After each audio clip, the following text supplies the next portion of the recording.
香港越嚟越多人養寵物，寵物經濟近年逆市持續增長。有研究報告更加預計咧，全港嘅寵物產業市場規模已經達到62億元。勝利道一帶嘅多元化寵物產業佈局，唔單止為主人提供最安心嘅服務，亦都以獨特嘅生態改寫傳統街鋪嘅價值邏輯。單單係一條街，已經設有多間專為寵物而設嘅商店，包括寵物用品、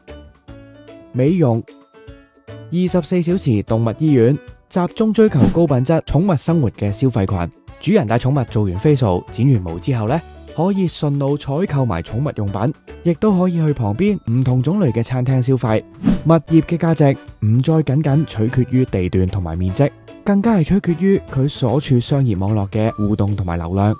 寵物經濟帶動街鋪需求，而入場門檻亦都相對較低。如果你都想把握呢一個黃金機遇，即刻聯絡美聯工商鋪，等我哋嘅專業團隊助你喺勝利道開展理想嘅寵物事業。